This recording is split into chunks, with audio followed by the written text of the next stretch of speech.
You, he laughed, shaking his head like it was the most ridiculous thing he'd ever heard.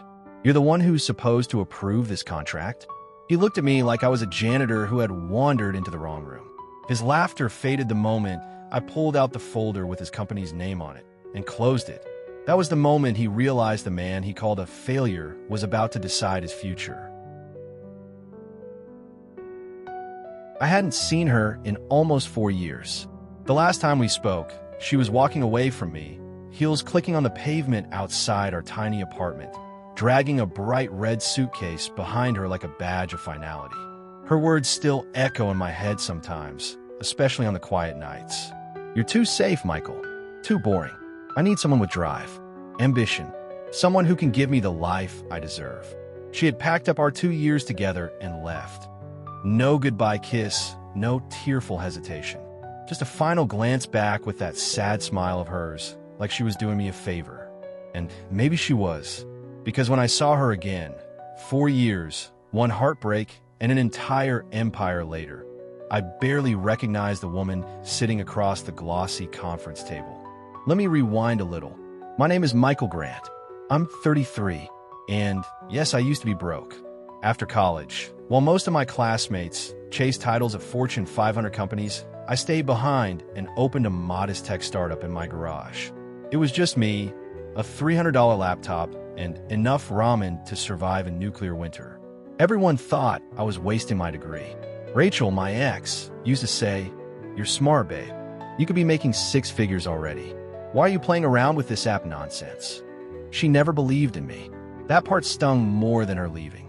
But here's the thing about people who hit rock bottom. We learn to build without applause. I spent nights debugging code until sunrise. I ate rejection for breakfast and brewed resilience for dinner. And eventually, I didn't just survive, I thrived. Fast forward to present day. My company, NodeMind, now has offices in 5 cities, a valuation north of $150 million, and more than a few competitors knocking on our door. One of those competitors? A mid-sized marketing firm trying to land a major ad tech contract with us. Their CEO requested a high-level meeting to pitch their proposal. I agreed to attend, but stayed quiet about who I was. I like seeing how people behaved when they thought I had no power.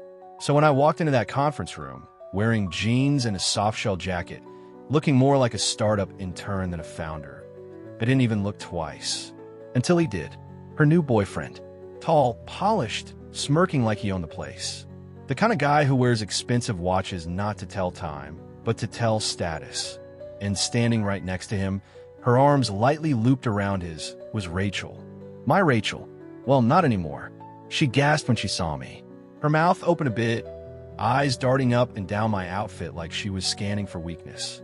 I gave her a polite nod. Nothing more. He, on the other hand, didn't bother with politeness. "Wait, are you with the NodeMind team? What, IT support? AV guy?" He chuckled. Loudly. I smiled. Something like that. The meeting started. He pitched. She smiled that same plastic smile I remembered. He threw around buzzwords like disruptive synergy and scalable narratives like he'd swallowed a LinkedIn post. I took notes. Not on the presentation. On him. Because what he didn't know, what none of them knew, was that I wasn't just in the room. I owned it. I kept my head down during the presentation, half listening as Rachel's boyfriend. His name was Chase, by the way, rattled off numbers, market projections, and so many next-gen catchphrases that I thought he might actually be pitching to a sci-fi convention. He had no idea I was the one he needed to impress. No idea the man he just mocked would have the final say. NodeMind's current engagement strategy is stale, he said confidently, flipping to the next slide. Our firm can rejuvenate your outreach and give your brand a modern face. All we need is your trust. I chuckled softly at that line. Trust. That was rich. Rachel sat at the far end of the table, pretending not to look at me, but I could feel her eyes on me every few minutes. I wasn't sure what she saw. Maybe regret, maybe curiosity, but I knew exactly what I saw when I looked at her. A reminder of everything I had to become because she left. The meeting wrapped up 30 minutes later, and Chase gave the kind of smile reserved for people who assume they've already won.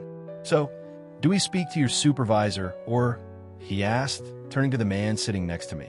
That man was David, my head of partnerships.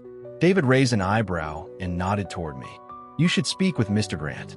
He's the founder and CEO of NodeMind. This deal goes through him. I will never forget the silence that followed. Chase's smirk faltered. His lips opened, then closed. Rachel's face turned pale, like someone had pulled the color out of her with a vacuum. I stood, extended a hand toward Chase. Good pitch, I said, with a smile that didn't quite reach my eyes. But I don't do business with people who insult my staff before knowing who they are. He tried to recover, of course. They always do. Oh, hey, come on, man, I was just kidding. Didn't mean anything by it. It's just, first impressions. Exactly, I replied, and yours was unforgettable. After the others left the room, Rachel lingered behind. She stood near the glass door, arms crossed, unsure if she should walk away or say something.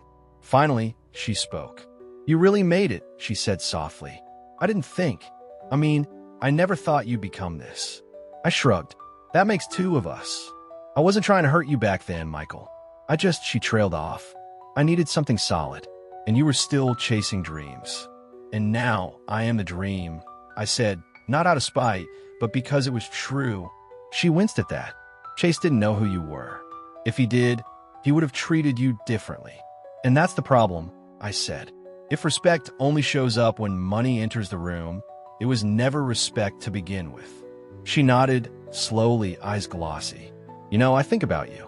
More than you'd believe. I didn't answer. There was nothing left to say. Some doors don't slam shut. They just stop opening. 2 weeks later, I got an email from Chase's company. Desperate, begging for another chance. Apparently, they've been banking on this deal to secure investor confidence. When I declined the contract, their stock took a hit. One of their angel investors backed out. Rachel tried calling once. I didn't answer, but I did send Chase a reply. Dear Mr. Parker, thank you for your proposal. At NodeMind, we value collaboration, integrity, and mutual respect. Unfortunately, your firm does not currently align with our core values. Wishing you the best in future endeavors. M. Grant. Simple, professional, cold. Exactly the kind of letter he would have sent someone like me, back when he thought I was beneath him. A few months later, I spoke at a tech conference in San Francisco. Big crowd, bright lights. I told them about starting from nothing, about rejection, about how belief in yourself sometimes has to be louder than the silence around you. And as I stepped off the stage, a young man approached me. Nervous, hopeful. He asked, do you think someone like me could build something like what you have?